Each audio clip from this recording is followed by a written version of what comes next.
sky was burning. Ambassador Eulith stood at the tall window of her office and watched her world die. The twin suns of Velros Prime had always filled the sky with beautiful golden light, but now that light was hidden behind black smoke and the dark shapes of enemy warships.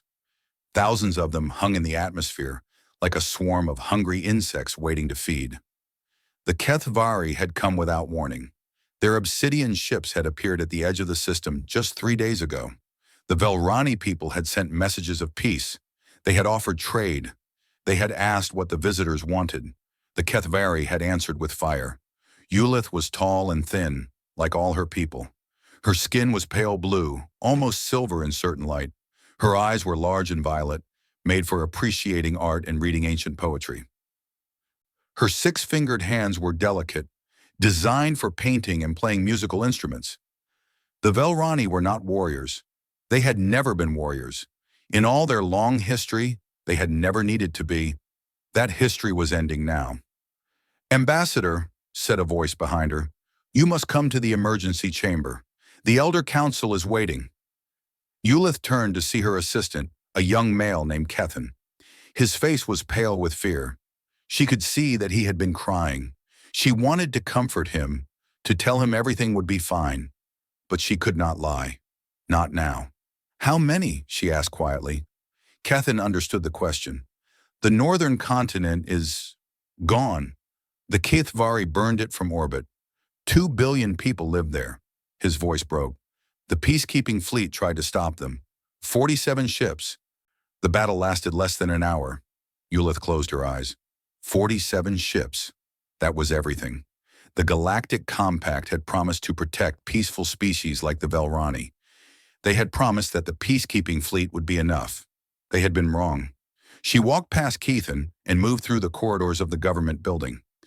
Everywhere she looked, she saw chaos. Officials ran back and forth with data tablets. Communication officers shouted into devices, trying to reach anyone who might help. Through the windows, she could see the streets of the capital city. Millions of people were trying to flee, but there was nowhere to go. The Kethvari ships were everywhere. The emergency chamber was deep underground, built long ago when the Velrani still remembered what war meant. Now it was filled with the Elder Council, 12 of the oldest and wisest members of their species. They sat around a circular table, their faces showing emotions that Eulith had never seen before. Despair, terror, hopelessness. "Ambassador Eulith," said Elder Suvan, the leader of the council. He was ancient, his blue skin faded almost to white. "Please sit. We must discuss our options." "What options?" asked Elder Morith, a female with tired eyes. "The fleet is destroyed. Our shields are failing. The Compact has not answered our distress calls." She shook her head slowly. "There are no options." "We could surrender," said Elder Trevon. "Perhaps the Kethvari would accept our submission. We could become servants rather than corpses." Suvan made a sound of disgust. "You know what the Kethvari do to conquered species. They do not want servants. They want food. They want sport. They want to hunt living beings for entertainment." He looked at Eulith. "Tell them, Ambassador, you have studied their kind." Eulith nodded slowly. She had spent years learning about the various species of the galaxy. The Kethvari were among the worst. They came from a volcanic world of constant violence. They had evolved as pack hunters, working together to bring down prey much larger than themselves. When they discovered space travel, they simply found bigger prey. "The Kethvari do not negotiate," Eulith said. "They do not accept surrender. Every species they have encountered has been either destroyed or scattered to the point of extinction. They see other intelligent beings as nothing more than animals to be hunted." The chamber fell silent. Outside, they could hear distant explosions. The Kethvari were getting closer to the capital. "Then we die," Elder Morath said softly. 17 billion Velrani. Our art, our music, our history, everything we have built over 10,000 years. It all ends here." Eulith felt something shift inside her. She had been afraid. She had been sad. But now she felt something else. A spark of anger. A refusal to accept this ending. "No," she said. The elders looked at her with surprise. "There is one more option," Eulith continued. "Something we have never considered. Something we were told never to use." She walked to a small panel on the wall. Behind it was a device that looked ancient and forgotten. It was covered in dust. No one had touched it in centuries. "The emergency beacon," Elder Suvan said, his voice suddenly sharp. "Ambassador, you cannot be serious." "I am completely serious. That beacon broadcasts on a specific frequency. It reaches a specific species." Suvan stood up, his old body shaking. "It reaches the humans, Ulith, the Deathworlders." The word hung in the air like poison. Deathworlders. Every child in the Galactic Compact learned about them. Humanity, a species from a planet so dangerous, so violent, that surviving there required becoming dangerous and violent in return. Earth was a nightmare, a world of extreme temperatures, constant natural disasters, predatory animals, and deadly diseases. The gravity alone was crushing by galactic standards. Most species would die within minutes on the human homeworld, and the humans themselves were even more terrifying than their planet. They were endurance predators, able to chase prey until it collapsed from exhaustion. They could survive injuries that would kill any other species. They healed with frightening speed. They could eat foods that were toxic to everyone else. They could function without sleep for days. They could adapt to almost any environment. Worst of all, they were violent beyond comprehension. Human history was written in blood. They had spent thousands of years fighting each other, developing weapons of increasingly devastating power. They had created bombs that could destroy entire cities. They had poisoned their own atmosphere. They had nearly wiped themselves out multiple times. When humanity finally reached the stars and made contact with the Galactic Compact, the other species had been horrified. Here was a race of natural-born killers from a death world, suddenly capable of traveling between stars. The Compact had done the only sensible thing. They had isolated humanity, kept them contained in their own small section of space, refused to share advanced technology with them, hoped that they would eventually destroy themselves. That had been 300 years ago. Humanity had not destroyed itself. Instead, they had grown stronger, and they had grown curious about the galaxy that wanted nothing to do with them. "The humans are monsters," Elder Trevon said. "Everyone knows this. If we call them here, we might be saved from the Kethvari, only to be conquered by something worse." "Perhaps," Ulith admitted. "But the Kethvari are here now, killing our people. The humans are far away and might not even respond. Which threat should we fear more? The certain death in front of us, or the possible danger from a species that has never attacked anyone unprovoked?" "Never attacked anyone because they have never been given the chance," Suvan argued. "We have kept them isolated for good reason. And now we need them." Ulith faced the council directly. "I am not asking for permission. As ambassador, I have the authority to make emergency decisions in times of crisis. I am telling you what I am going to do. You can support me or not, but I will not stand here and watch our entire species die without trying everything possible to save them." She turned to the beacon and began activating it. The device hummed to life, lights flickering on its ancient surface. It had been built when humanity first made contact, installed on every compact world as a last resort. A way to call the Deathworlders if no other option existed. No one had ever used it. Elder Suvan walked up behind her. "If you do this, you change everything. The humans will know that we need them. They will know that the Compact's mighty peacekeeping forces failed. They will see our weakness." "Good," Ulith said. "Maybe they will also see our desperation. Maybe they will feel something other than anger toward the species that have imprisoned them for 3 centuries. She looked at the old elder. "Maybe they will feel pity." Suvan stared at her for a long moment. Then slowly, he nodded. "Then send the message, Ambassador, and may the stars forgive us for what we are about to unleash." Ulith turned back to the beacon. Her 6 fingers moved across the controls, programming the emergency message. She thought about what to say. How do you ask for help from a species that your people had feared and rejected for generations? How do you beg monsters to save you? In the end, she kept it simple. The truth was enough. She activated the transmission. The beacon sent its signal outward, a cry for help traveling at speeds faster than light. It crossed the empty void between stars. It passed through nebulae and around black holes. It traveled farther than any Velrani message had ever traveled before. 18 hours later, the signal reached a small yellow star that the rest of the galaxy had tried to forget. It reached the third planet orbiting that star, a world of blue oceans and green continents and swirling white clouds. A beautiful world if you did not know what lived there. The signal was received by a communication satellite in orbit around the planet. It was automatically flagged as Priority 1 and forwarded to the appropriate authorities. Within minutes, it had reached the desk of Fleet Admiral Kira Okonkwo, commander of the United Earth Navy. She was drinking coffee when she read it. The coffee went cold as she read it again and again. SOS, Velros Prime, genocide imminent.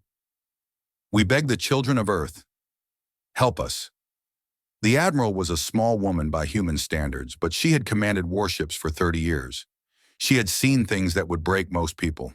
She had made decisions that had cost lives, and she had learned to live with those decisions.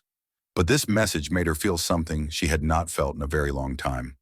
The galaxy had rejected humanity, had called them monsters, had locked them away like dangerous animals. And now, when everything else had failed, they were calling for help, begging the monsters to save them. Part of her wanted to ignore it, let the galaxy solve its own problems. Humanity owed nothing to species that had treated them like threats for 300 years. But another part of her, the part that had watched her grandmother tell stories about old Earth and the values that made humanity worth saving, that part knew what she had to do. She reached for her communication device and began making calls. Far away on the burning world of Velros Prime, Ambassador Ualith stood at her window and watched the Kethvari ships descend toward the capital city. The screaming had started. Her people were dying by the millions. She did not know if the humans had received her message. She did not know if they would respond. She did not even know if they would care. But she had done everything she could. Now all she could do was wait and hope that somewhere in the darkness of space, the monsters were listening. The hours passed slowly. The Kethvari continued their attack, moving systematically from continent to continent. They were not in a hurry. They never were. For them, this was entertainment, a hunt on a massive scale. They took their time, savoring the fear and despair of their prey. Ualith refused to leave her position at the window. Her staff begged her to go to the underground shelters, but she ignored them.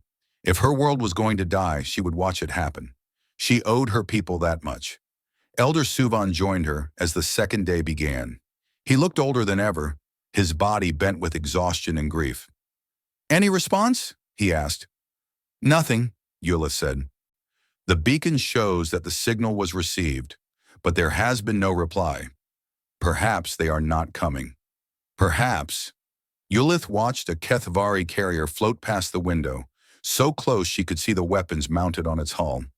Or perhaps they are discussing what to do, deciding if we are worth saving. And if they decide we are not, Ualith did not answer. She did not need to. They both knew what would happen. Another hour passed, then another. The capital city's shields finally failed, and the Kethvari ground forces began landing in the streets. Ualith could hear weapons fire in the distance, could hear screaming, could smell smoke drifting through the ventilation systems. It was over. She had failed. Then the sky changed. At first, Ualith thought it was another weapon. A flash of light so bright it momentarily blinded her. But this light was different. It was not the orange of fire or the red of Kethvari plasma.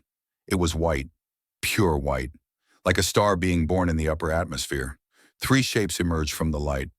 Massive shapes, larger than anything the Velrani had ever built, larger than anything the Kethvari had brought. Ships, 3 enormous ships, each one several kilometers long. They were not elegant like Velrani vessels. They were not organic and curved like Kethvari craft. They were angular, industrial, brutal in their design. They bristled with weapons and sensor arrays. They looked like they had been built for one purpose and one purpose only: war. The largest ship broadcast a signal on all frequencies, a human voice, speaking in the common tongue of the Galactic Compact. "This is the United Earth Navy Dreadnought Prometheus, leading Battle Group Terra's Vengeance. We have received your distress call and have come to assist." There was a pause. "To the Kethvari forces, you have attacked a civilian population under the protection of the human species. You will cease all hostile actions immediately, release any prisoners, and withdraw from the system. You have 5 minutes to comply." Ambassador Eulith felt tears streaming down her face. She did not try to stop them. They had come. The monsters had come. Elder Suvan stood beside her, staring at the massive human warships now dominating the sky. His face showed an emotion that Eulith had never seen on him before. "Hope. May the stars have mercy on us all," he whispered. "The Deathworlders are here." Above them, the Prometheus and its sister ships moved into position. Inside those massive hulls, 12,000 humans prepared for battle. They checked their weapons. They reviewed their orders. They looked at images of the burning planet below and the innocent people dying there. And they felt something that their ancestors had felt many times before. Rage. The Kethavari had 5 minutes to surrender. They did not know it yet, but those would be the longest 5 minutes of their lives. Fleet Admiral Kira Okonkwo had not slept in 36 hours. She stood in the command center of Titan Station, the largest military installation in human space.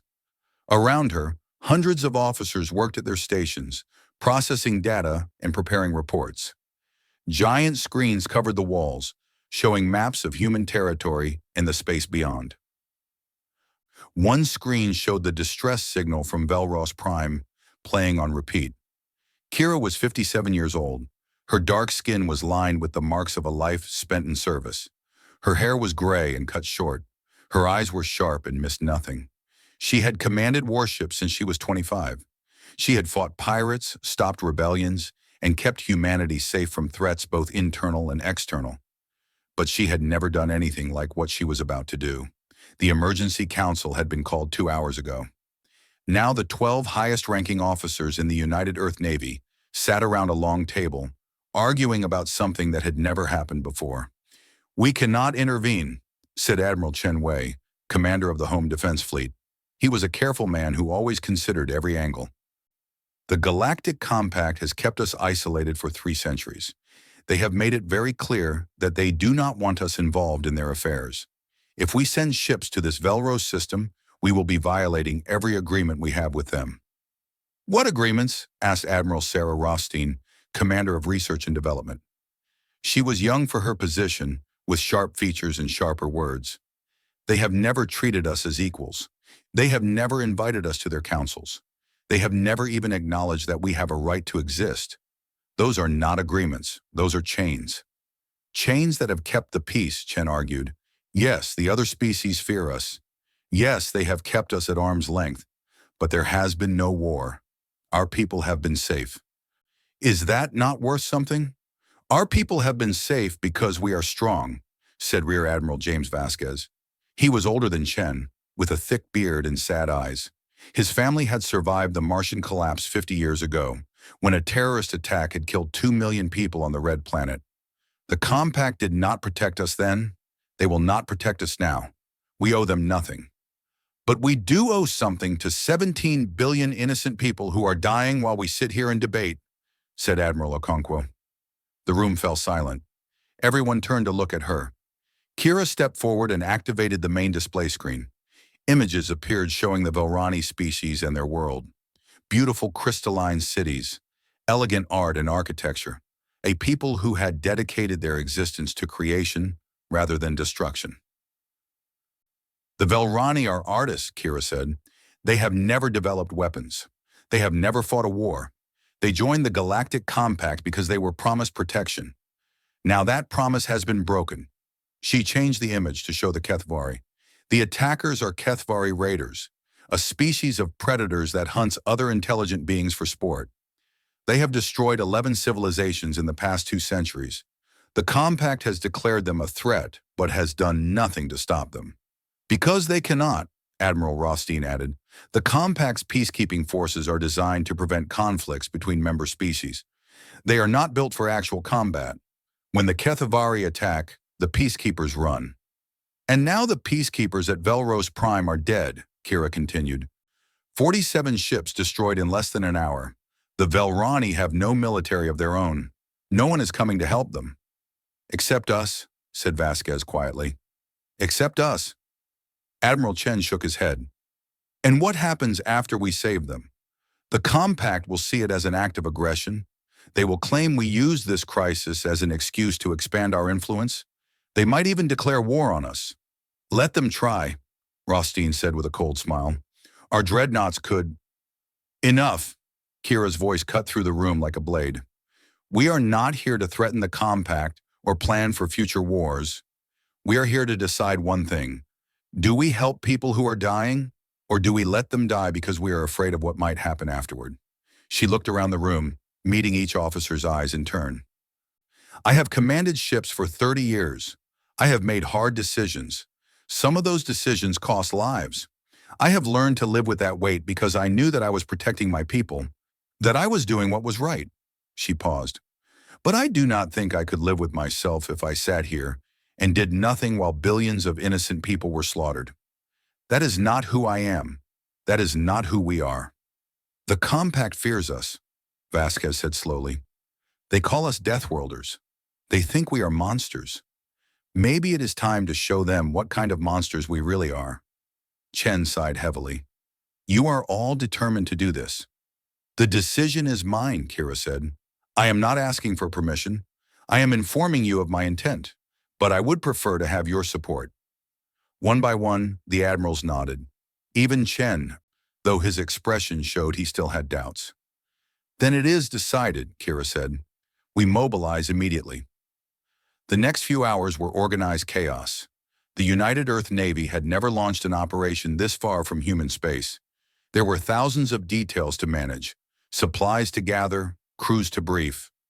3 ships were chosen for the mission, the Prometheus, the Leviathan, and the Unconquered Sun. Each was a Titan-class dreadnought, the largest and most powerful vessels humanity had ever built.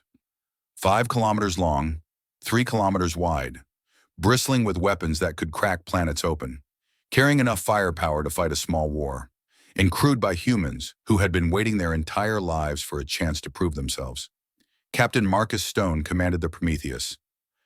He was a tall man with broad shoulders and a calm voice that never wavered, even in crisis.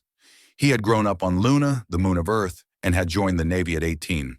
Now 42, he had spent his entire adult life preparing for battles that might never come. Today they were coming. He stood on the bridge of his ship as the crew prepared for departure. The bridge was massive, filled with workstations and display screens. 200 officers handled navigation, weapons, communications, and dozens of other essential systems. Everyone moved with purpose. Everyone knew their job. Captain, said his first officer, Commander Lisa Chen, no relation to the Admiral. She was small and fierce, with short black hair and eyes that seemed to process information faster than computers. All departments report ready for departure. Crew is at battle stations. Weapons are loaded and charged. Engine status? Slip drive is online and ready. We can depart on your command. Stone nodded. He looked out the main viewport at the stars beyond. Somewhere out there, beyond the borders that humanity had been told never to cross, people were dying. People who had called for help. People who had put their faith in the Deathworlders. He would not let them down. Signal the Leviathan and Unconquered Sun, he ordered. Inform them that Prometheus is ready to lead. We depart in 10 minutes. The message was sent. Acknowledgements came back quickly. The other 2 dreadnoughts were also ready.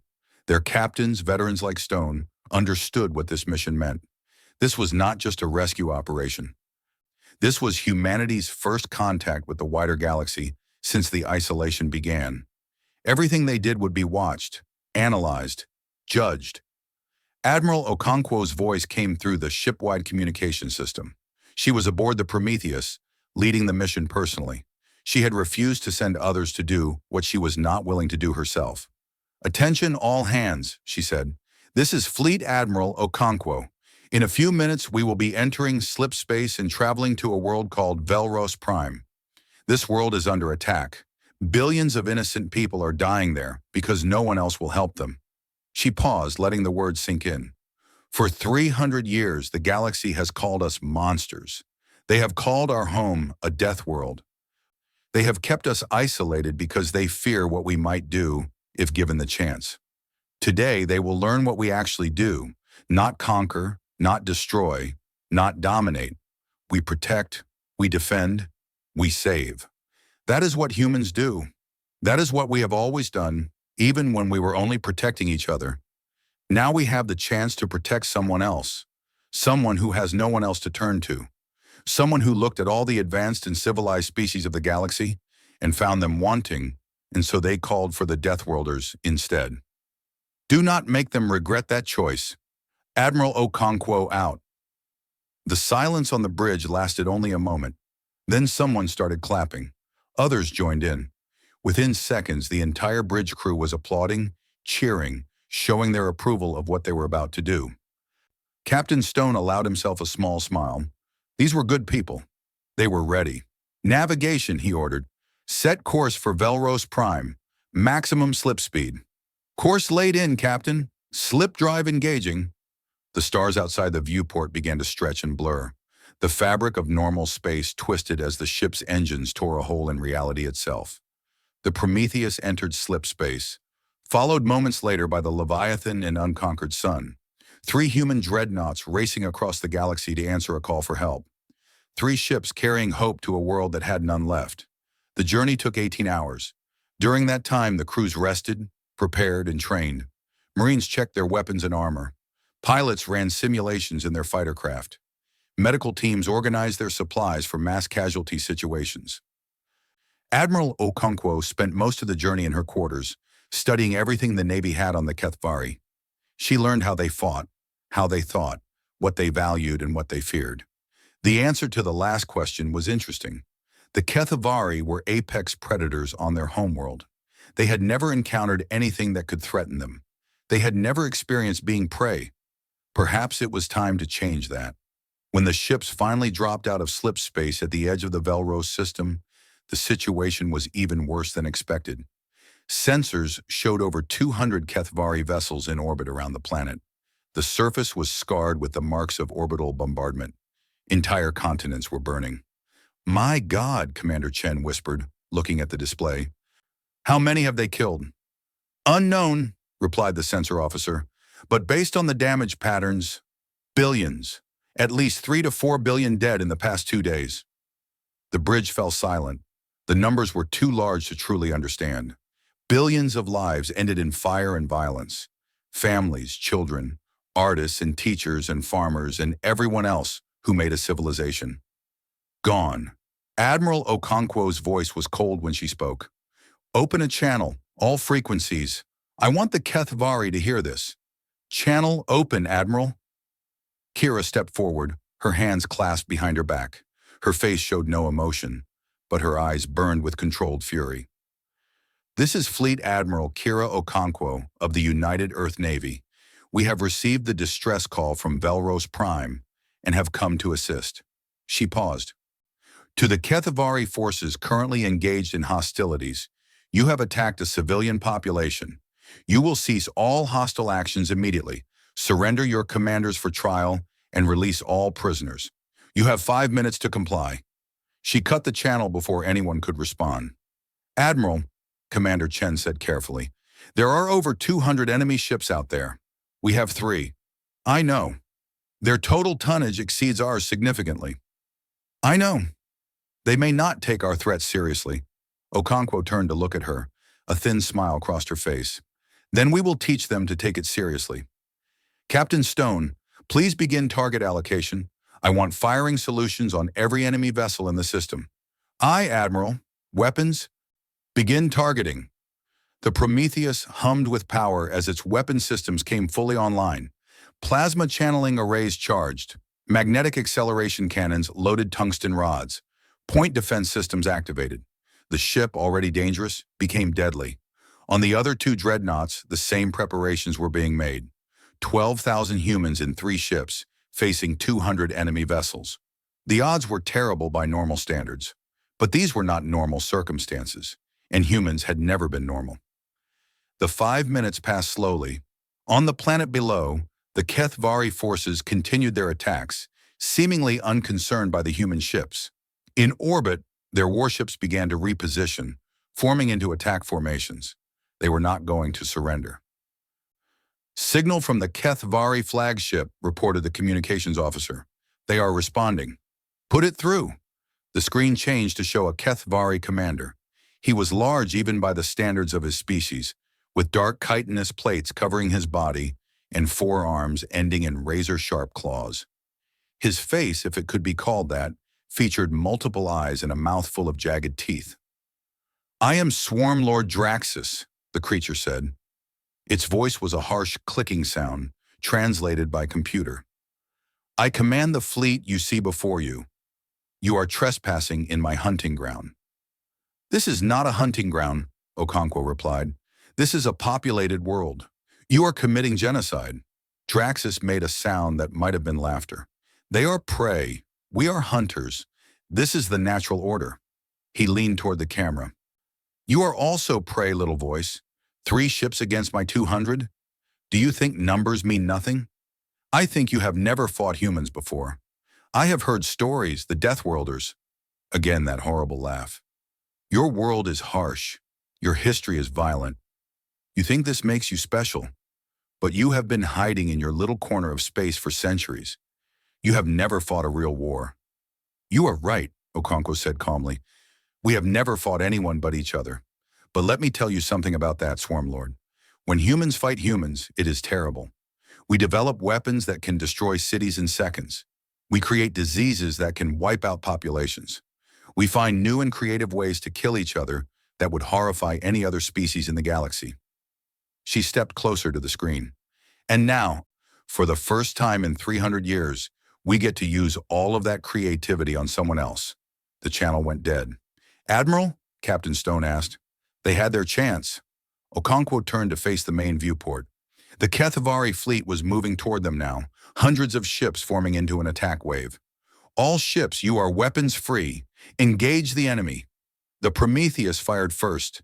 A beam of focused plasma, hot as the surface of a star, lanced out across space.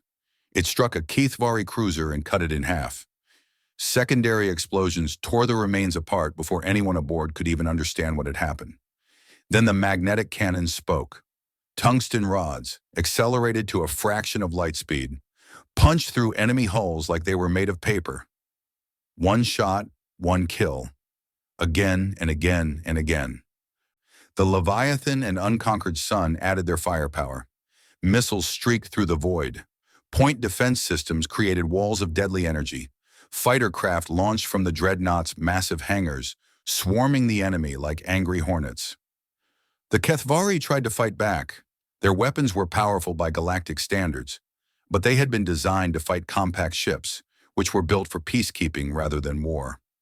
Human ships were built for something else entirely. They were built to survive anything. HFY plasma splashed against human shields and was absorbed. Kinetic rounds bounced off armor, designed to withstand the fury of human weapons. The Dreadnoughts advanced through the enemy fleet like wolves through sheep, dealing death with every shot. Within 30 minutes, over 100 HFY ships had been destroyed.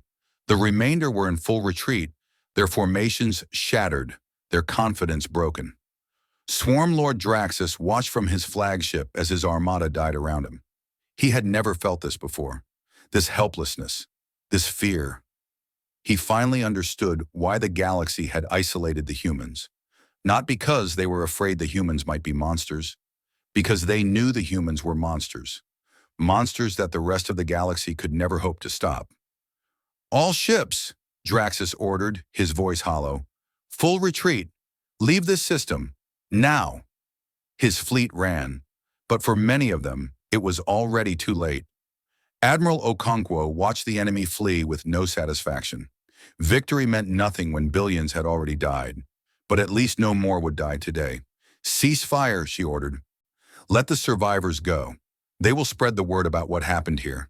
She turned to her communications officer. Open a channel to the planet. Find someone in authority. Tell them... She paused, thinking about what to say. Tell them help has arrived. Tell them they are safe now. Tell them that the Deathworlders keep their promises. Below, on the surface of Velros Prime, Ambassador Eulith heard the message and wept. The monsters had come, and they had saved her world. Swarm Lord Draxus had conquered 11 star systems in his lifetime. He had led his fleet against species that had built empires spanning hundreds of worlds.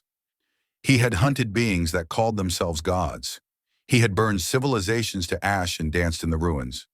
In all his years, across all his conquests, he had never known fear. He was learning it now.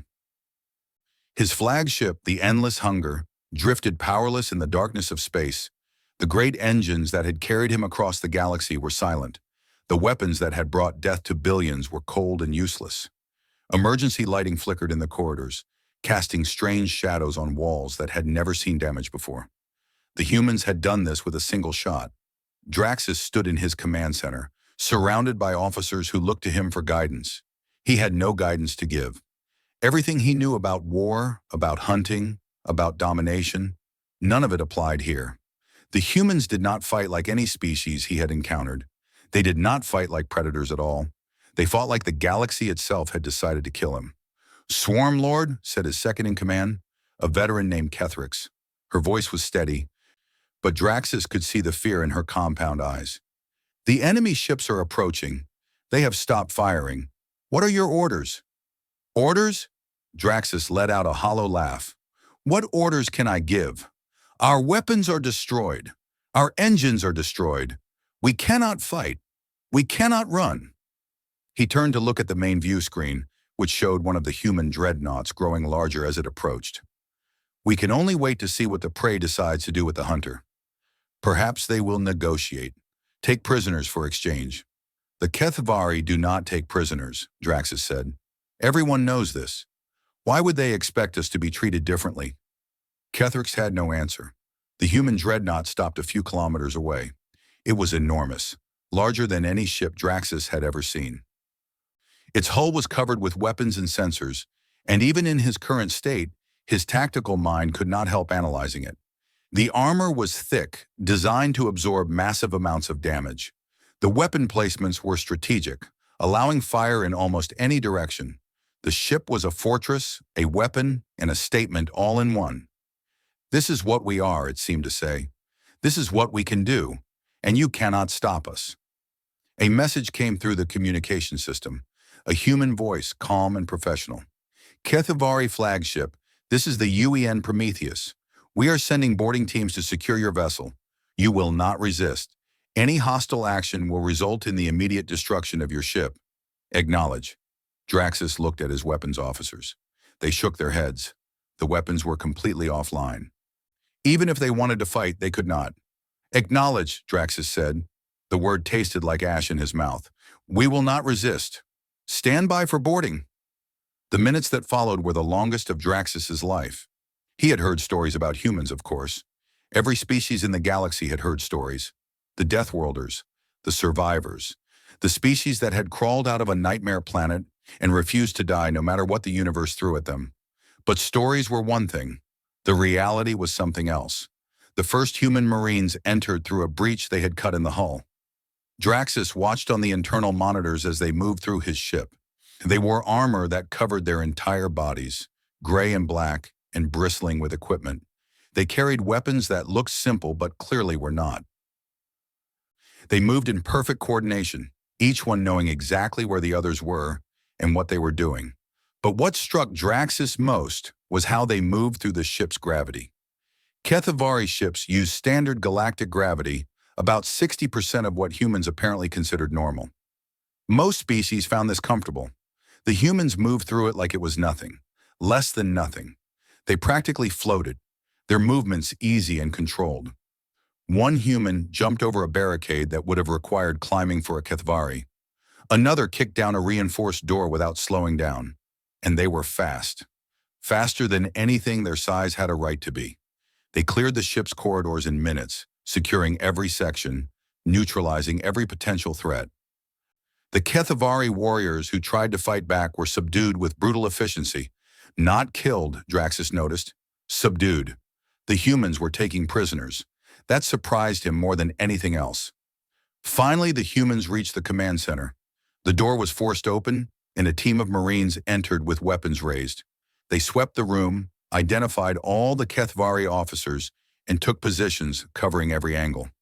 Then a single human walked in. She was small. That was Draxus's first thought. Even by human standards, she did not look particularly impressive. Her skin was dark, her hair was gray, and her face was lined with age. She wore a different uniform than the Marines, covered with symbols and decorations that probably meant something important to humans. But her eyes were what made Draxus truly understand what he was facing. Those eyes had seen things, done things. They held a depth of experience that Draxus recognized because he had the same look. This was a killer, a predator in the truest sense of the word. Someone who had made hard decisions and lived with the consequences. The difference was that this killer had come to stop him, and she had succeeded where no one else had. "Swarm Lord Draxus," the woman said. Her voice was calm, almost pleasant. "I am Fleet Admiral Kira Okonkwo of the United Earth Navy. You are under arrest for crimes against sapient life." Draxus stared at her. "Arrest? You mean to take me prisoner?" "Yes." "Why? Your people have destroyed my fleet, killed thousands of my warriors. You have won. Why not kill me as well?" Okonkwo studied him for a moment. Then she stepped closer, moving without fear, even though Draxus could have killed her with a single swipe of his claws. She seemed to know he would not try, or perhaps she simply did not care. "Because killing you would be easy," she said, "and this situation requires something harder than easy solutions. You have committed genocide. You have murdered billions of innocent beings. You will be tried for your crimes. You will face justice." "Justice?" Draxus made the clicking sound that passed for laughter among his species. "There is no justice in the universe. There is only power. The strong take what they want. The weak die. This is the way of things." "That is the Kethavari way," Okonkwo replied, "not ours." "And what is the human way? I have heard the stories about your species, your wars, your weapons. You have killed more of your own kind than I have killed of any other species. Do not pretend you are better than me." Okonkwo nodded slowly. "You are right. Our history is filled with horror. We have done terrible things to each other. Things that would make your conquests look like children's games." She paused. "But we learned from those things. We decided to be better. That is what separates us from you, Swarm Lord. Not power, not violence. The choice to use our strength for something other than destruction." Draxus had no response. He had never considered that choice. For his entire life, strength had meant dominance. Power had meant taking what you wanted. The idea that someone could be strong and choose not to destroy was foreign to him. "Take him to the brig," Okonkwo ordered. "Treat him well. He will need to be healthy for his trial." The Marines moved forward. Draxus did not resist as they placed restraints on his arms. There was no point. He had lost. Completely and utterly lost to a species he had dismissed as primitive and contained. As they led him out of the command center, he turned back to look at the human admiral. "Why did you come?" he asked. "The Velrani are not your allies. They rejected you, like the rest of the compact. Why risk your ships and your soldiers for people who feared you?" Okonkwo considered the question. "Because they asked for help, and because we could. That is all? That is your reason?" "Sometimes that is enough." She turned away, dismissing him. "Take him away." While Draxus was being processed, the human fleet continued its work. The 3 Dreadnoughts took up positions around Velros Prime, establishing a protective perimeter. Smaller ships launched from their hangars, racing down to the planet's surface with relief supplies and medical teams.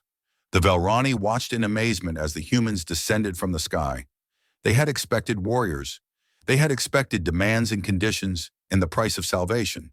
Instead, they got doctors, engineers, workers who began repairing damaged infrastructure before anyone asked them to. A human medical team set up a field hospital in the remains of a destroyed city. Within hours, they were treating thousands of wounded Velrani, using techniques and equipment that the local doctors had never seen. One human surgeon worked for 14 hours straight, saving lives that everyone had given up for lost. A team of human engineers found a water treatment plant that had been bombed and restored it to function within a day.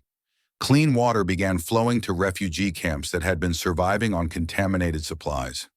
Human soldiers walked the streets of damaged cities. Not as conquerors, but as protectors. They gave their own food to hungry civilians. They carried wounded children to medical stations. They stood guard over refugee shelters, making sure no remaining HFY forces could threaten the survivors. The Velrani did not know what to make of it. Ambassador Eulith traveled to meet with Admiral Okonkwo personally. The meeting took place on board the Prometheus, in a conference room that was strictly functional by human standards, but overwhelming to Velrani senses. Everything was solid, heavy, built to survive.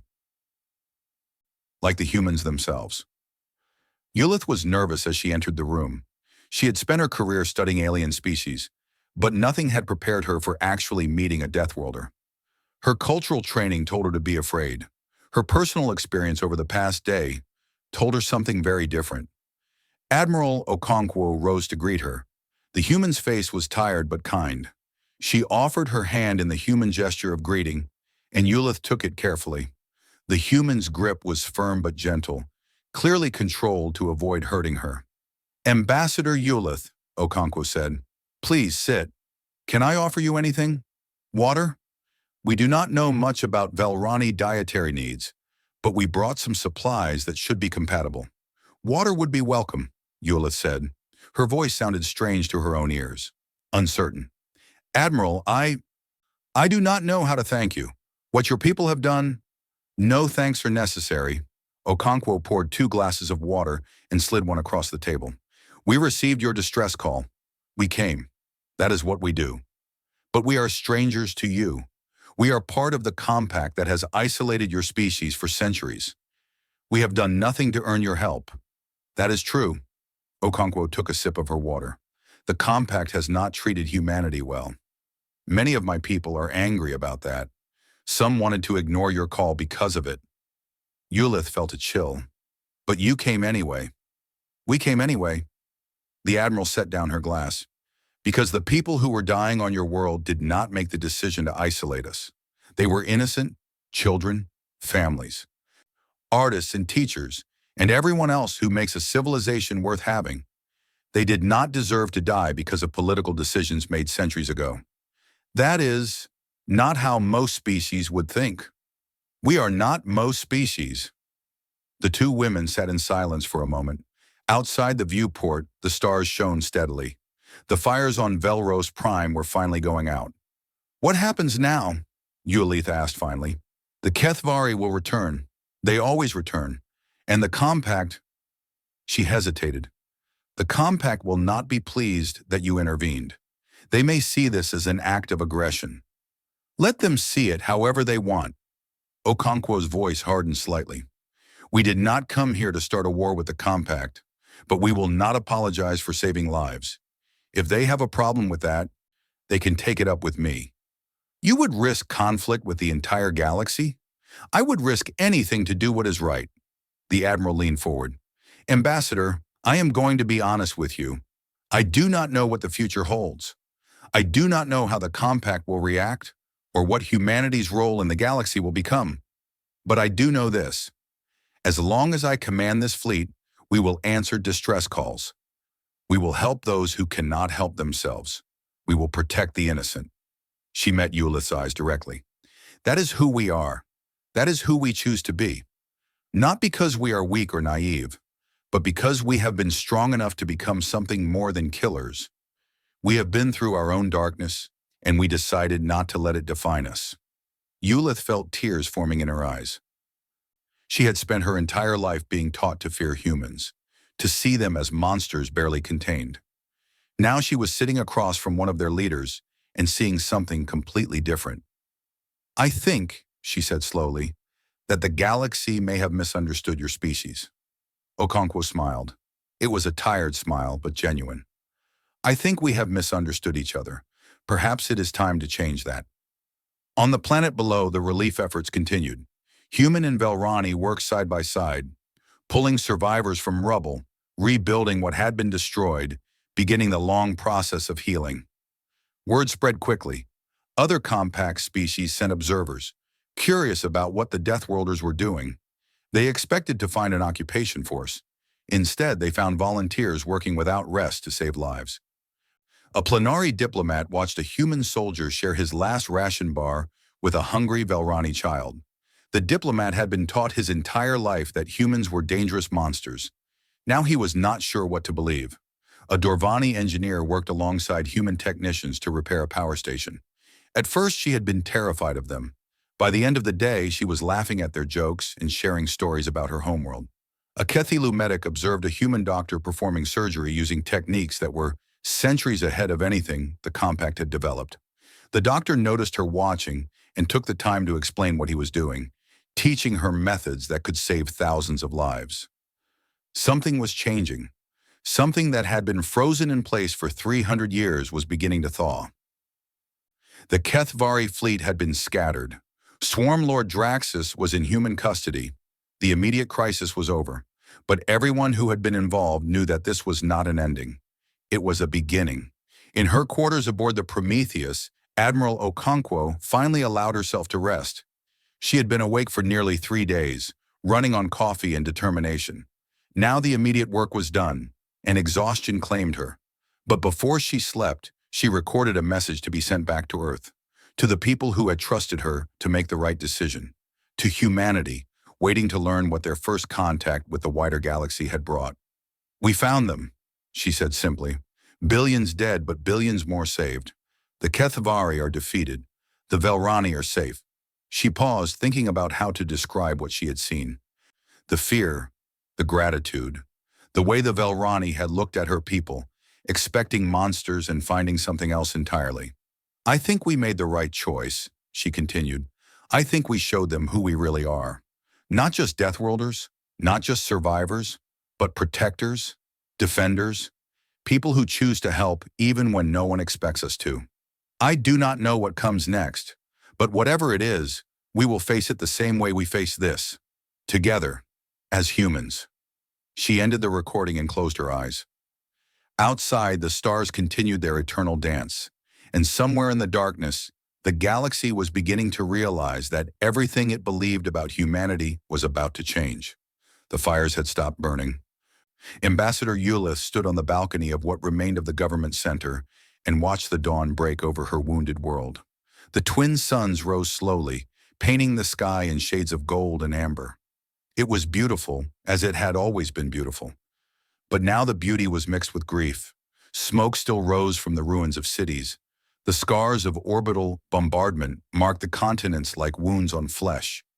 4 billion dead. That was the final count. 4 billion Velrani lives ended in 3 days of slaughter. Entire families erased. Entire communities destroyed. 4 billion voices silenced forever. And yet 12 billion survived.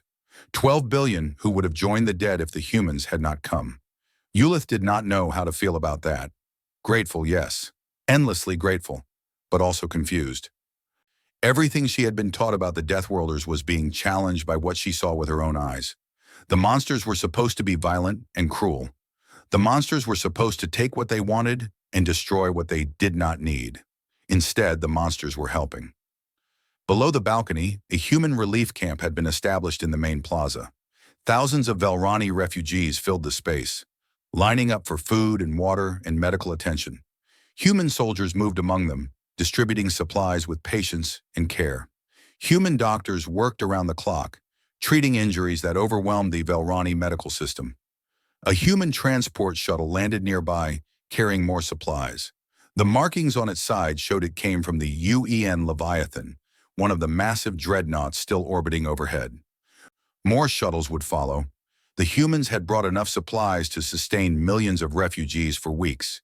They had been prepared for this, as if they had known exactly what would be needed. Elder Suvan joined Eulith on the balcony. The old male looked broken. He had lost his entire family in the initial attack. Children, grandchildren, everyone. Now he moved like a ghost, present but not truly alive. "How long will they stay?" he asked. "I do not know," Eulith admitted. "Admiral Okonkwo has not set a departure date. She says they will remain until we are stable." "And then? What do they want in return for all this?" "She says they want nothing." Suvan made a sound of disbelief. "No one does anything for nothing. The humans must want something. Territory, resources, influence. That is what I thought too. But Eulith shook her head. I have watched them, Suvan. I have talked to their admiral and their soldiers and their doctors. They do not act like conquerors. They act like— She struggled to find the word. They act like they care. Suvan stared at her. The Deathworlders, the species we were taught to fear above all others, they care about us?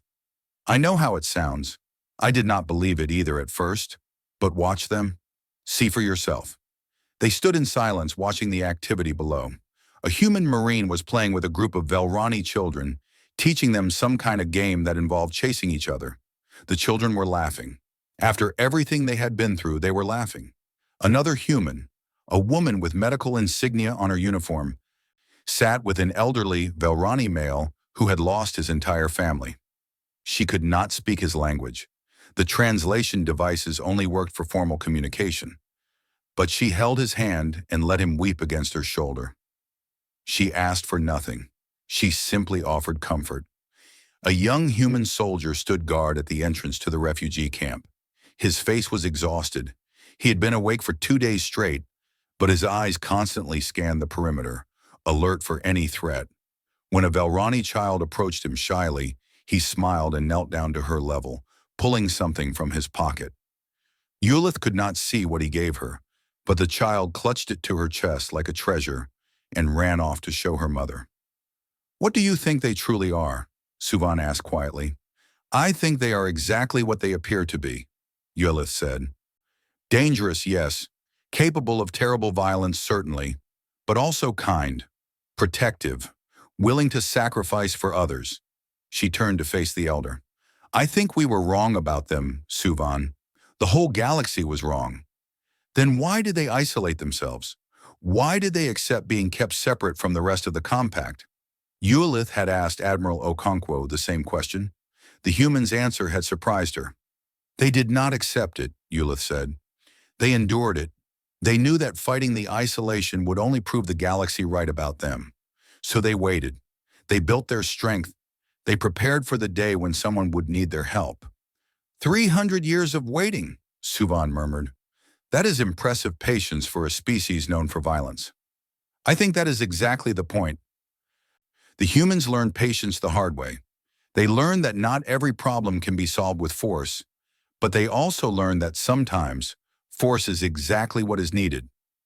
She looked up at the sky, where the shadows of the Dreadnoughts were barely visible against the morning light. They became strong enough to protect everyone, and then they waited until someone was willing to let them try. Below, the relief efforts continued. More shuttles arrived, carrying construction equipment and building materials. Human engineers had already begun repairing the city's power grid, working alongside Velrani technicians who were amazed by their speed and efficiency. A command center had been established in one of the surviving buildings. Inside, Admiral Okonkwo coordinated the relief operation with the calm precision of someone who had done this many times before. She had not slept in days, but she refused to rest until the immediate crisis was handled. Captain Marcus Stone of the Prometheus found her there, studying maps and directing teams. Admiral, he said, you need to sleep. The doctors are starting to worry. The doctors should worry about the millions of refugees who need their attention. Okonkwo did not look up from her work. I can sleep when this is finished. With respect, ma'am, you are no good to anyone if you collapse from exhaustion. Stone sat down across from her. We have good officers. We have good teams. Let them handle things for a few hours while you rest. Okonkwo finally looked at him. Her eyes were red with fatigue, but her mind was still sharp. Do you know why I insisted on coming personally? She asked. You said it was because you would not send others to do what you were not willing to do yourself. That is true, but there was another reason. She leaned back in her chair. I wanted to see it. I wanted to see what happened when humans finally had a chance to be more than the galaxy's monsters. I wanted to know if we could do it, if we could help without conquering, if we could protect without dominating. And what do you think? Okonkwo was quiet for a moment. Then a small smile crossed her face. I think we are exactly who I hoped we would be. She stood up, stretching muscles that ached from hours of sitting. But you are right. I should rest. The operation can continue without me for a few hours. She paused at the door. Keep me informed if anything important happens. Of course, Admiral. As Okonkwo left, Stone took over the coordination duties. Reports continued to come in from across the planet. Rescue teams finding survivors, medical units saving lives, engineering crews restoring essential services. The scope of the human operation was impressive, and it was all being done without any expectation of reward. On another part of the planet, Lieutenant Sarah Park led a ground team through the ruins of a coastal city. The Kethavari had hit this area hard. Entire buildings had been reduced to rubble. The streets were filled with debris and the bodies of the dead. Park was 28 years old. She had joined the Navy at 18, following in her father's footsteps. She had trained for combat. She had prepared for war. But nothing had prepared her for this. The scale of the destruction was overwhelming. Every street held new horrors. Every collapsed building might contain survivors or corpses or both. The work was exhausting, physically and emotionally. Several members of her team had already needed to take breaks to compose themselves, but they kept going, because that was what they did. "Lieutenant," called one of her soldiers, "we have something here. Movement under this rubble." Park hurried over. The soldier was pointing at a collapsed structure that might have been a school. Scanners showed heat signatures beneath the debris, faint but present. "Survivors," Park said, "get the heavy equipment over here. We need to dig them out carefully." The team went to work. A small construction drone was brought in to lift the larger pieces of debris. Soldiers worked with hand tools to clear smaller obstacles. The process was slow and careful. Any wrong move could cause a collapse that would kill whoever was trapped below. After 2 hours of work, they broke through to a small pocket of space beneath the rubble. Inside, they found them. 8 Velrani children huddled together in the darkness. The oldest could not have been more than 10 years old by human standards. They were dirty and scared and hungry, but they were alive. One of the human soldiers, a big man named Sergeant Williams, who had a reputation for being tough and intimidating, knelt down at the entrance to the space. His voice was gentle when he spoke. "Hey there, it is okay. You are safe now. We are here to help you." The children stared at him with huge, frightened eyes. They had probably never seen a human before. They had probably heard the stories about the Deathworlders, the monsters from a nightmare planet. Now one of those monsters was kneeling in front of them, speaking softly and offering help. The oldest child moved forward hesitantly. She said something in Velrani that the translator rendered as, "Are you going to hurt us?" "No," William said. "We are going to take you somewhere safe. Get you food and water. Find your families if we can." "Our families are dead," another child said. "The bad ones killed them." Williams closed his eyes for a moment. When he opened them again, his face was set with determination. "Then we will take care of you, until someone else can, I promise." He reached out his hand. The oldest child looked at it for a long moment. Then slowly she took it. Williams helped her out of the rubble. One by one, the other children followed. They emerged into the daylight, blinking and crying, but alive. The soldiers wrapped them in blankets and gave them water and carried the ones who were too weak to walk. Park watched as her team cared for the rescued children. Tough soldiers who had been trained for combat were now comforting scared orphans, letting them cry on their shoulders, telling them that everything would be okay. This, she thought, is why we came here. Not for glory or conquest or political advantage. For this. For 8 scared children who had no one else to help them. She reported the rescue to command and requested transport to take the children to the main refugee camp. A shuttle arrived within minutes. As the children were loaded aboard, the oldest one turned back to look at the soldiers who had saved them. She said something that the translator rendered as, "Thank you. I thought you would be scary. But you are nice." William smiled at her. "We try to be." The shuttle lifted off, carrying the children to safety. Park and her team watched it go, then turned back to the ruins. There might be more survivors. There was more work to do. Across the planet, similar scenes played out countless times. Human teams finding survivors. Human doctors treating the wounded.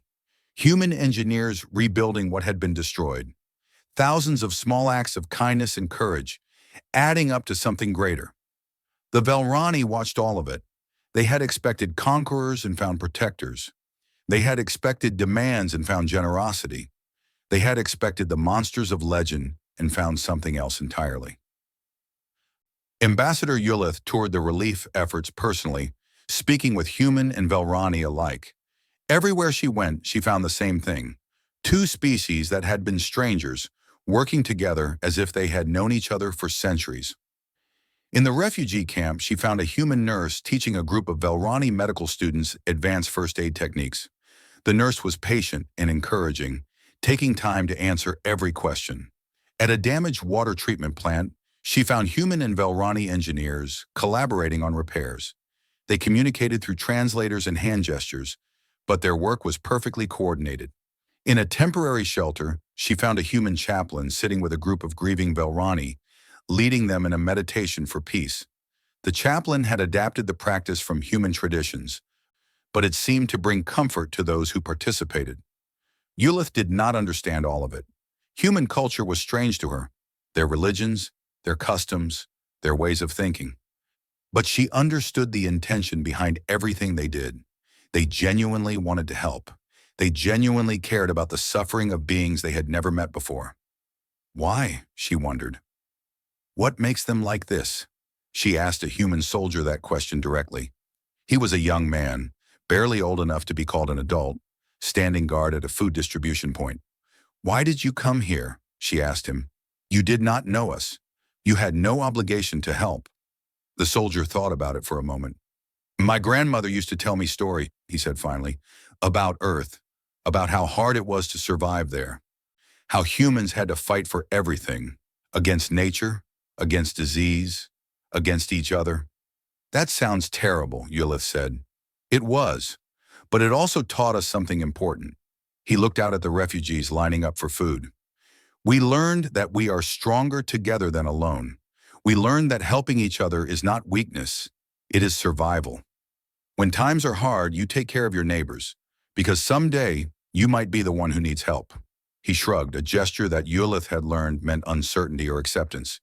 These people needed help. We could help them. So we did. It is not complicated. But it was complicated, Ulith thought. It was complicated because no one else in the galaxy thought that way. The compact was built on mutual defense treaties and trade agreements and political alliances. Species helped each other when it benefited them. No one helped strangers simply because they could. No one except humans. That night, Ulith sent a message to the Galactic Compact's Central Council. She described what she had witnessed. She explained what the humans had done and were still doing. She requested that the Council reconsider their policies toward the Deathworlders. She did not know if they would listen. She did not know if anything would change. But she had to try. Because she had seen the truth with her own eyes. The monsters were not monsters at all. They were something the galaxy had never seen before. A species that chose to be kind, even when kindness was not expected or rewarded. They were protectors. And Ulith was beginning to believe that the galaxy needed protectors very badly. Above the planet, Admiral Okonkwo finally slept. She dreamed of Earth, of green forests and blue oceans, and the cities where billions of humans lived their lives. She dreamed of her grandmother, who had told her stories about the old days, when humans fought only each other because there was no one else to fight. In her dream, her grandmother smiled at her. You did good, child, the old woman said. You showed them who we really are. When Okonkwo woke, she felt at peace. Whatever came next, she knew that her people had done the right thing. They had answered a call for help. They had saved lives. They had proven that strength and kindness could coexist. The galaxy might still fear them. The Compact might still see them as threats. But the Velrani would remember. They would tell their children and their children's children about the day the Deathworlders came to save them. And maybe, just maybe, that would be enough to change everything. Nexus Station hung in the void between stars, a massive structure that served as the heart of the Galactic Compact. It had been built 3,000 years ago, when the first species achieved faster-than-light travel and discovered they were not alone in the universe. Over the centuries, it had grown into a small city floating in space. Representatives from hundreds of species lived and worked there, negotiating trade agreements and settling disputes, and trying to maintain peace in a galaxy that had never been entirely peaceful. Today, Nexus Station was hosting the most important gathering in 3 centuries. The great amphitheater at the station's center was filled with thousands of delegates. They came from every corner of the compact. Tall Plenari diplomats with their silver skin, squat Dorvani merchants with their thick armored hides, graceful Cthulhu scholars with their feathered crests. Hundreds of species united by treaties and trade and mutual fear of the unknown. And today they were meeting the unknown face to face. Admiral Kira Okonkwo stood in the waiting area behind the main stage, preparing herself for what was to come. She had never been a politician. She had spent her life commanding warships, not delivering speeches. But this moment required more than military strength. It required words. Captain Stone stood beside her. "Ready, Admiral." "No," Okonkwo admitted. "But that has never stopped me before." The amphitheater fell silent as the compact's high speaker took the stage. He was a plenary, ancient and dignified, with a voice that carried easily across the massive space. "Honored delegates," he began, "we gather today in extraordinary circumstances. 1 month ago, the world of Velros Prime was attacked by Kethavari raiders. The peacekeeping forces assigned to protect that world were destroyed. Billions of innocent Velrani died." Murmurs rippled through the crowd. Everyone knew the basic facts, but hearing them stated officially still carried weight. In desperation, Ambassador Ulith of the Velrani activated an emergency beacon, a beacon that reached the species known as humans, the Deathworlders. The murmurs grew louder. Many delegates had never seen a human in person. They knew only the stories, the legends of a species from a world so harsh that surviving it required becoming something terrifying. The humans responded to the beacon. 3 of their warships arrived at Velros Prime and engaged the Kethvari fleet. The result was decisive. The Kethvari were defeated. Their leader was captured. The attack was stopped. The high speaker paused, letting the information sink in. In the weeks since, the humans have remained at Velros Prime. They have provided medical care, food, shelter, and engineering support to the survivors. They have asked for nothing in return.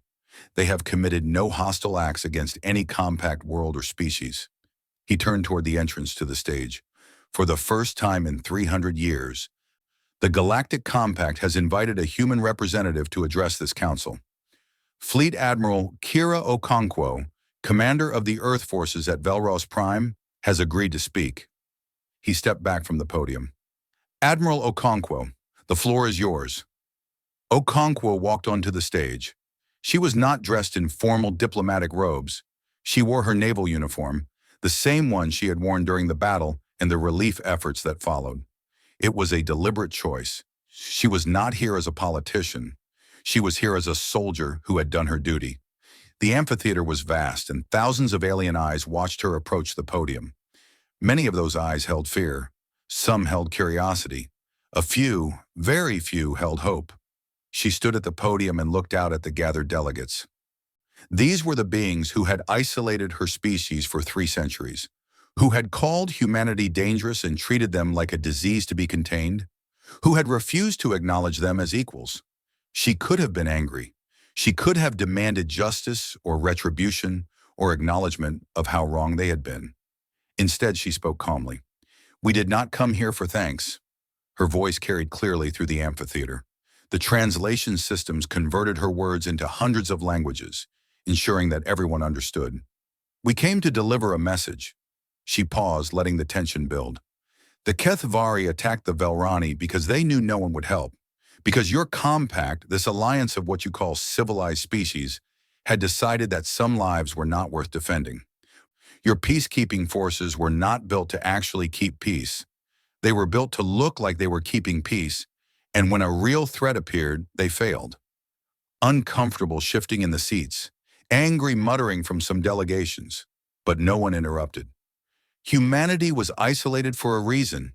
You feared us. You called us violent and dangerous and unpredictable." Okonkwo smiled, a thin, sharp expression. "And you were not wrong." The amphitheater went very still. "We are from a death world, a planet that tried to kill us every single day for 200,000 years. We survived ice ages that covered our continents in ice. We survived plagues that killed millions of our people. We survived predators that hunted us for food. We survived disasters that reshaped our entire world. She stepped forward, her voice rising. And we survived ourselves. We fought each other for thousands of years. We developed weapons that could destroy cities in seconds. We created technologies that could poison our own atmosphere. We came close to wiping ourselves out multiple times. But we did not die. We survived. We adapted. We learned. Her eyes swept across the audience. We learned something in all that time. Something that your species, with your comfortable worlds and your peaceful histories, never needed to learn. We learned that the strong must protect the weak. We learned that survival means nothing if you abandon those who cannot survive on their own. That is not a suggestion. It is not optional. It is what separates people from monsters. She let the words hang in the air. So here is our message. Humanity is no longer staying in our corner of the galaxy. We are no longer accepting isolation from species that fear what we might do. We are taking our place among the stars, whether you want us to or not. Alarm rippled through the audience. Several delegates rose as if to leave. Others reached for communication devices, preparing to report back to their governments. Okonkwo raised her hand. But not as conquerors, not as enemies. We have no interest in dominating you or forcing you to submit. We have seen what that looks like, and it is not who we choose to be. She lowered her hand. We are taking our place as protectors, defenders. The answer to distress calls that no one else will answer. When someone is in danger, when someone is being hunted or attacked or destroyed, and they have no one else to turn to, they will be able to call us, and we will come. Every single time.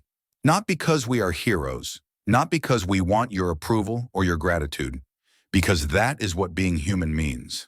That is the lesson we learned through thousands of years of suffering and struggle and war. We take care of each other. We fight for those who cannot fight for themselves.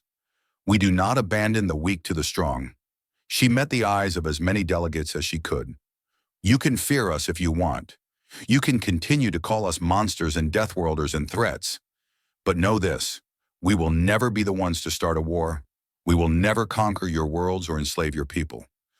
We will never become what you fear. We will be something much more dangerous than that. We will be the species that answers when you call for help. She stepped back from the podium. For a long moment, the amphitheater was completely silent. Thousands of beings from hundreds of species, all trying to process what they had just heard. It went against everything they had believed about humans. Everything they had taught their children, everything they had built their policies around. Then Ambassador Eulith stood up. She was in the Velrani section, surrounded by other survivors of the attack on her world. She stood alone at first, her violet eyes bright with emotion. Then she began to clap, a gesture she had learned from the humans who had saved her people. One by one, the other Velrani stood with her. Their clapping joined hers, building into a wave of sound. Then the Dorvani delegation stood. They had sent observers to Velros Prime. They had seen what the humans had done. They joined the applause. The Kethilu were next. Their delegation included the medic who had watched human doctors save lives with techniques centuries ahead of anything the Compact had developed. She stood and applauded with tears streaming down her feathered face.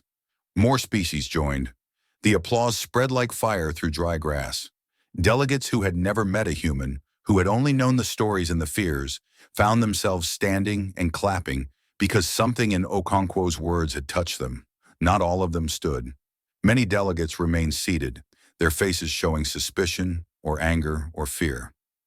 The divisions in the Compact were clear. There would be arguments and debates and probably political crises in the days to come. But for this moment, something had changed. Something fundamental had shifted in the way the galaxy saw humanity. They were no longer just the Deathworlders, the monsters in the darkness. They were something more complex, something that the Compact had never encountered before. They were the species that helped.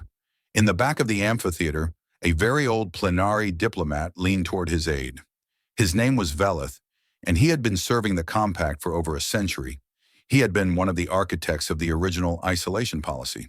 He had argued for keeping the humans contained because he truly believed they were too dangerous to be allowed loose in the galaxy. Now he was not so sure. "What have we done?" he whispered. "We kept them caged for centuries. We treated them like animals. And when we finally needed help, when our own forces failed us, They came anyway. His aide, a young Planari, who had been raised on stories of human violence, watched Admiral Okonkwo accepting the applause with quiet dignity. Perhaps, the aide said slowly, we kept the galaxy caged from them. Velith had no response to that. He simply watched as the applause continued, as species that had feared humanity for generations acknowledged that maybe, just maybe, they had been wrong. After the summit, Admiral Okonkwo met privately with Ambassador Ulith. They sat in a small conference room overlooking the stars, two leaders from two species that had been strangers just a month ago. That was quite a speech, Ulith said. You have made many powerful enemies today. I have made some friends too, Okonkwo smiled. That seems like a fair trade. What happens now? The Compact Council will debate for months. Some species will support humanity's new role. Others will oppose it. There may be conflicts. There probably will be. Okonkwo looked out at the stars. But conflicts can be resolved.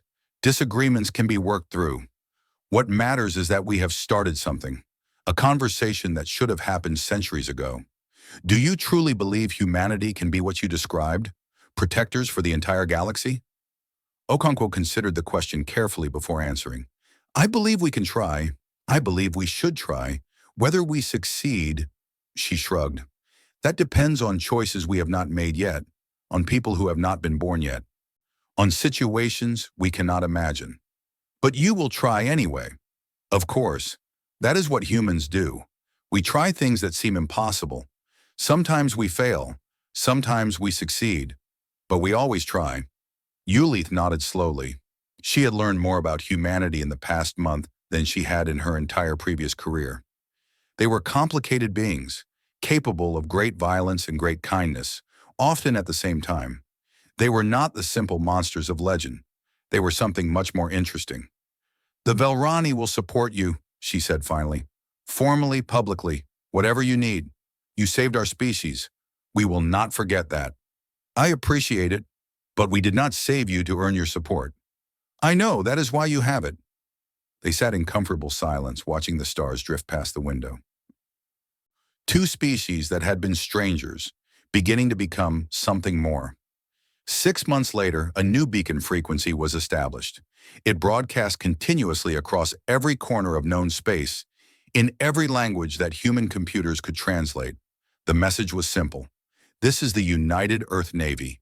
If you are in danger, if you have no one else to call, if the galaxy has abandoned you, send your signal, we will hear it, and we will come. On 100 worlds, beings who had never dared to hope heard that message. They were the weak, the vulnerable, the species that had no great fleets or powerful allies, the ones who had always lived in fear of stronger neighbors. Now they had something they had never had before, a protector. The first call came from a small world on the Compact's outer rim. A colony of Kelthri, a peaceful species of farmers and craftsmen, was being threatened by pirates who had been raiding their shipping lanes for years. They had appealed to the Compact for help. The Compact had done nothing, so they sent a message on the human frequency. 2 days later, a human destroyer arrived. The pirates were given one warning to leave. They did not take it. They learned that human ships were not bluffing. The Kelthri had never seen pirates in their system again. The second call came from a planet in the middle of a natural disaster. A massive earthquake had devastated their primary continent. Their own resources were overwhelmed. The Compact offered condolences and nothing else. The humans sent 3 ships loaded with relief supplies, medical teams, and engineers. They stayed for 2 months, until the crisis was over. More calls followed, more responses. Each time the humans came when asked, helped when they could, and left when their work was done. They asked for nothing in return. They made no demands. They simply did what they had said they would do. Word spread. Stories were told. The legend of the Deathworlders began to change. They were still feared. No one who had seen human weapons in action could avoid fearing them. But the fear was mixed with something else now. Respect, gratitude, even in some cases, affection. A Dorvani merchant captain, rescued from pirates by a human patrol, told everyone he met about the experience. They were terrifying, he said, absolutely terrifying. But they saved my life and my crew's lives, And then they shared their food with us and told us jokes and made sure we got home safely. The scariest beings I have ever met, and also the kindest. A Cthulhu child evacuated from a war zone by human soldiers grew up to become a diplomat. She dedicated her career to building bridges between her species and humanity. They carried me to safety, she told anyone who would listen. I was just one child among thousands, but they treated me like I mattered. That is who the humans are. A planetary historian began writing a new history of the galaxy, one that did not treat humanity as monsters to be contained, but as potential allies to be understood. His work was controversial at first, but over time, it gained acceptance. The old stories about Deathworlders began to fade, replaced by new stories about protectors. Not everyone accepted the change. Some species continued to fear and distrust humanity. Some politicians built careers on warning about the Deathworlder threat. Some conflicts arose that had to be resolved with diplomacy and occasionally force. But the overall direction was clear. The galaxy was changing. Humanity was changing with it. And the isolation that had lasted 3 centuries was finally, truly over. On Earth, Admiral Kira Okonkwo retired after 40 years of service. She had commanded the first human fleet to operate outside the neutral corridor. She had given the speech that began humanity's new relationship with the Compact. She had overseen the establishment of the emergency beacon network that had saved countless lives. Now she was tired. She wanted to rest. She settled in a small house on the coast of Africa, near the place where her grandmother had been born. She spent her days reading, gardening, and watching the ocean.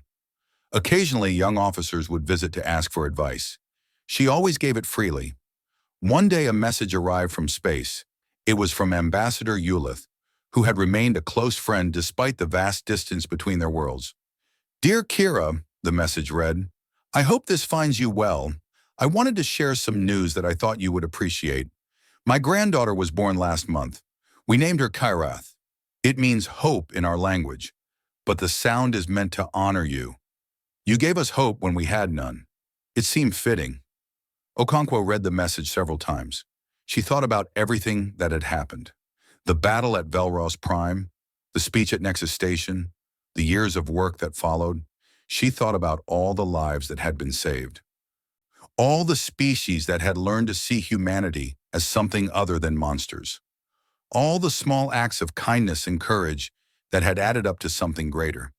She thought about her grandmother, who had told her stories about the old days and taught her that being strong meant protecting others. She smiled and began writing her reply. Far across the galaxy, on a world called Velros Prime, a new generation was growing up. They knew about the attack only from stories and memorials.